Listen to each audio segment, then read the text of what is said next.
Hey, American contractors, viewers of the American Contractor Show. I'm here with John Dye at Win the Storm, and I have to tell you, anyone that is associated with American Contractor Show, you are a badass. Big shout out to American Contractor Show. If you don't know, you definitely need to check out the Storm Summit. They're doing it in excellence. Check them out. Hey, what's up? This is your friend, Francisco Serrano. If you haven't checked it out, American Contractor Show, YouTube channel, Facebook channel, Twitter, Instagram, all the platforms, you need to go them, like them, start learning about your craft. Hey, I'm Matt Danskin with Restoration Referral System. Check out the American Contractor Show. The truck that they've got is awesome. Everything else that they have going on.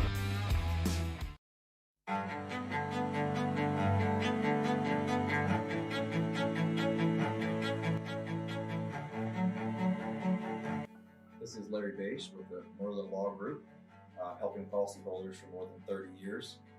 If you have a claim or your client has a claim that needs help, please feel free to call the Northern Law Group because we are the true policyholder advocate.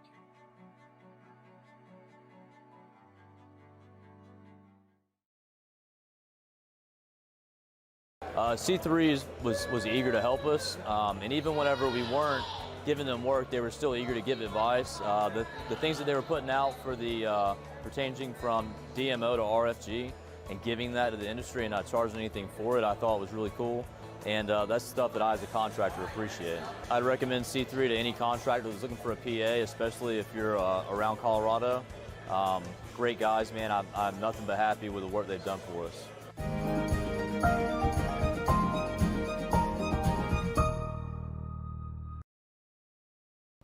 And happy Wednesday, everyone. It is time for our daily hail forecast. I am meteorologist Heather Kay, and we got to thank our sponsors. We have a C3 Group as well as the Merlin Law Group and American Contractors. Thank you guys, as always, for sponsoring our videos. So let's get right into our weather headlines. We do have a chance to see both hail and wind today in the northeastern part of the United States. And then after today, it looks like it's going to be quieting down a little bit, but in terms of hail and wind, that may be so. But the tropics, though it's starting to heat up a bit there, so we'll take a look at the tropics as well. So there are a few events coming up. The first one is the season opener, the official season opener for OU. This is on September 11th, so this Saturday. It's going to be OU versus Western Carolina. So we'll have free food and free beer.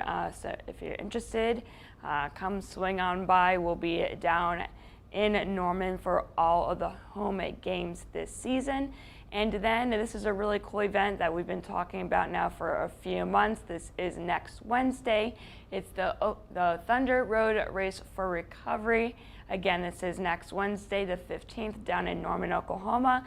When you sign up, you're guaranteed 2 races. We're going to have food trucks and music. So if you're interested, make sure you sign up for that. All the proceeds for this event are going to go to roofers in recovery. So whether it's alcohol or drug addiction recovery, all those proceeds are going to go to them. So this is a really cool event.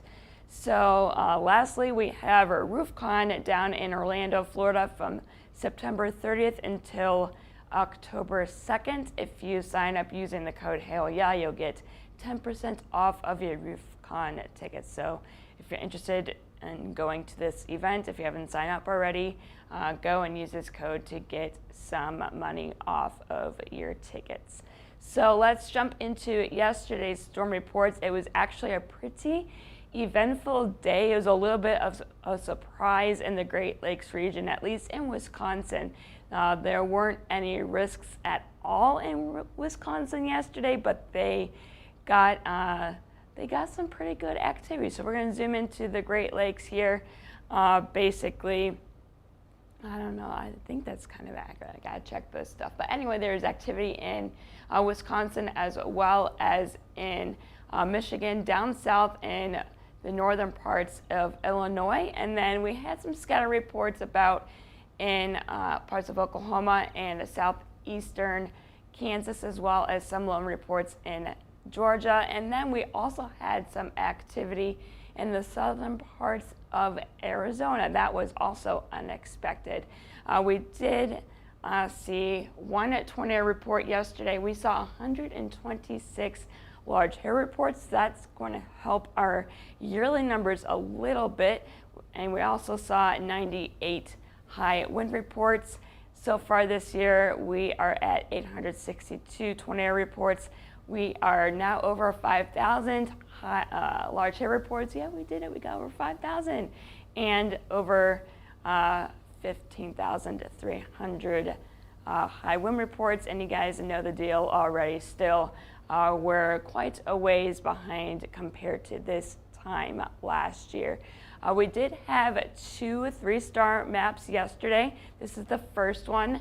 This was our surprise one. This is in Wisconsin. This is Appleton, Fond du Lac, and Lake Geneva, Wisconsin. The largest hail was up to 4 inches in diameter, and the homes impacted of quarter-size hail and larger was just over 65,000. So this is the first map here. So basically just south of Green Bay and down by west of Milwaukee. So yeah, we have that map, and then we had a second 3-star hail map in my home state of Michigan. So yeah, we saw some more activity yesterday. This is Cadillac, Ludington, and Baldwin, Michigan. The largest hail was 2.5 inches in diameter, and the amount of houses that were impacted by quarter-size hail or larger was a little over 14,700. So that map is on our site to purchase if you are interested in purchasing that individual map. So let's take a look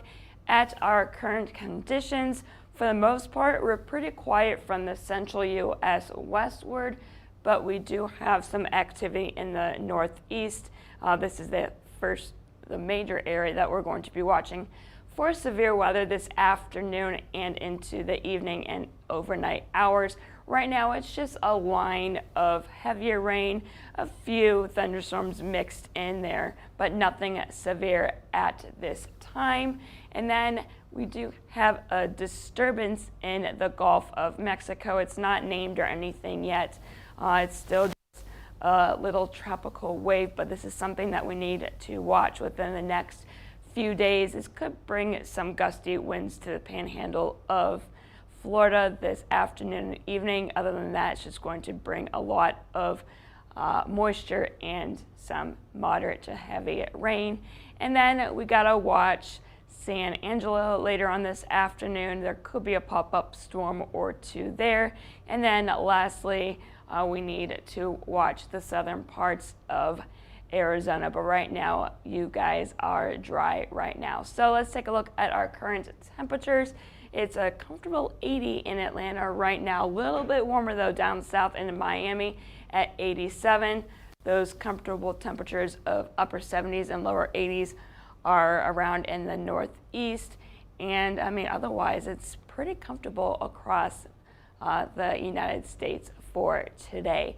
And let's take a look at our current or our future radars. There are a few that we're going to take a look at, so bear with me. This is the main one that we're going to be focusing on today for severe weather, at least.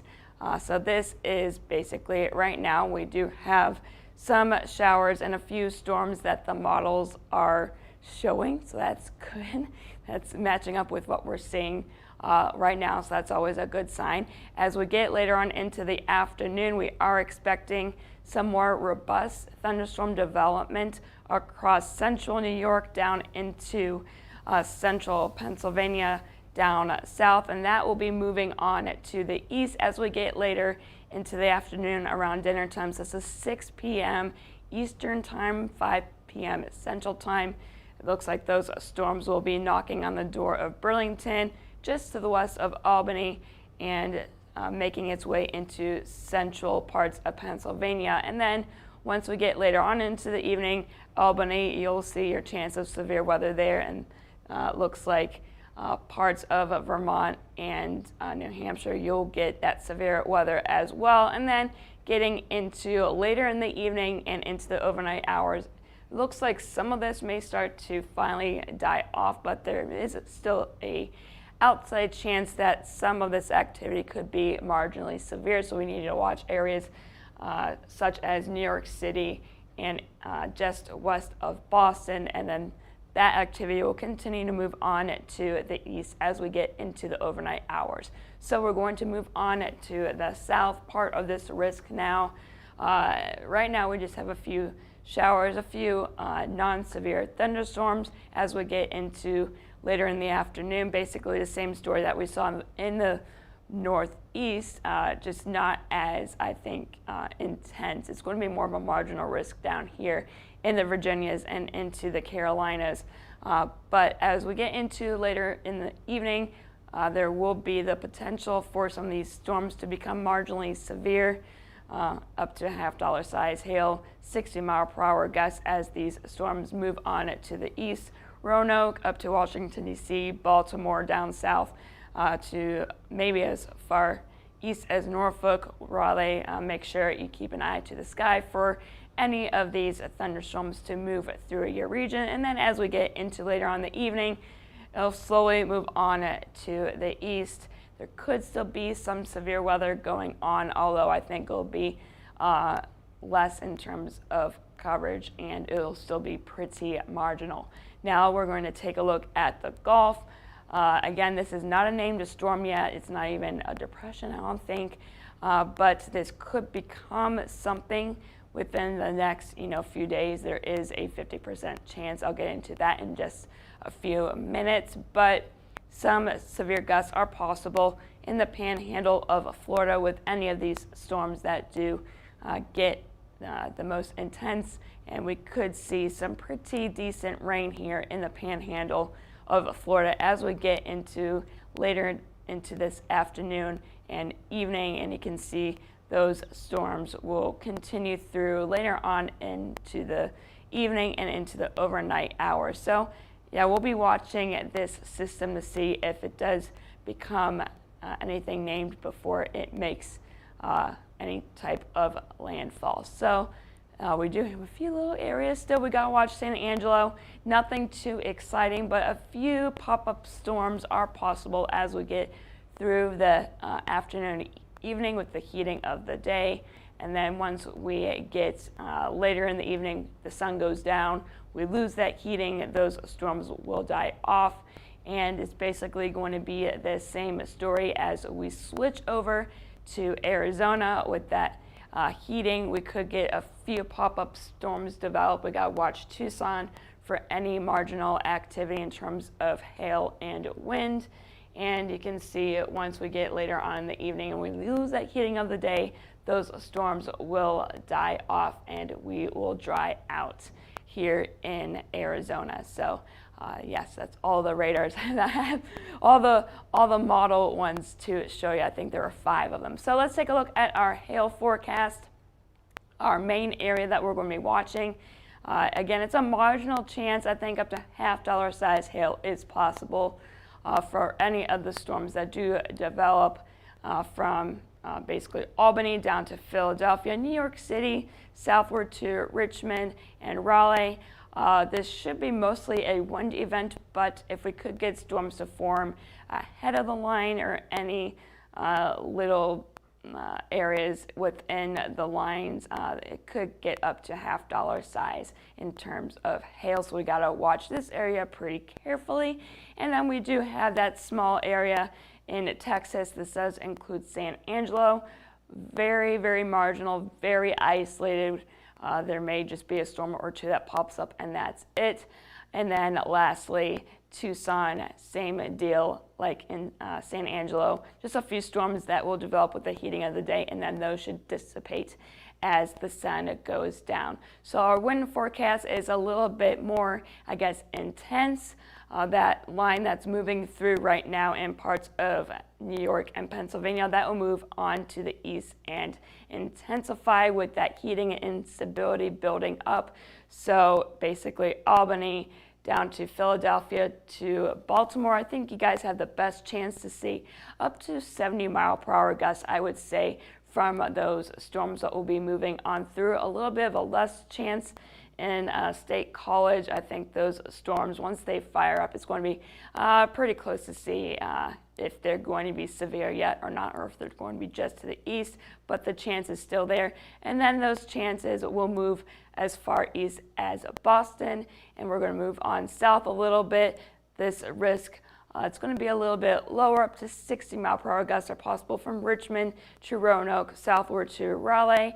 And then we got to watch the panhandle for any marginally severe weather, up to 60-mile-per-hour gusts with that small disturbance in the Gulf. And then, I mean, we got to touch those two small marginal areas, San Angelo, up to 60-mile-per-hour gusts for any storms that do develop, and the same story here in Tucson. So yes, it's a lot to talk about for one day. And then as we get into tomorrow, we're not really expecting anything at this time in terms of severe weather. That system's going to be moving off the coast tonight, and then tomorrow looks to be pretty quiet, at least in terms of hail and wind. The tropics, though, it's a little bit of a different story. So we still have Larry. He is currently a Category 2. Like we've been saying, he's not going to be hitting land. He's just basically going to be affecting ships and fish and water, and that's pretty much it. So he's going to continue to move on to the north this evening, and then as we get into tomorrow morning, he's going to continue to move up to the north, and then by Friday morning, he will make that trek to the northeast and continue to do so. He may hit St. John's, but other than that, he's not really going to be hitting a whole lot. So, hey, we'll still keep an eye on him. Bermuda, I think you guys should be safe in terms of the main winds. But yeah, other than that, it's just going to be affecting fish and ships and, like I said, water. But we do have a few areas that we got to keep an eye on. There's this tropical disturbance like we've been talking about the last few minutes here in the Gulf of Mexico. It does have a 50% chance to develop into something within the next 2 days as well as within the next 5 days. So we have to watch this area very carefully. And then we also have another new area off the coast of Western Africa.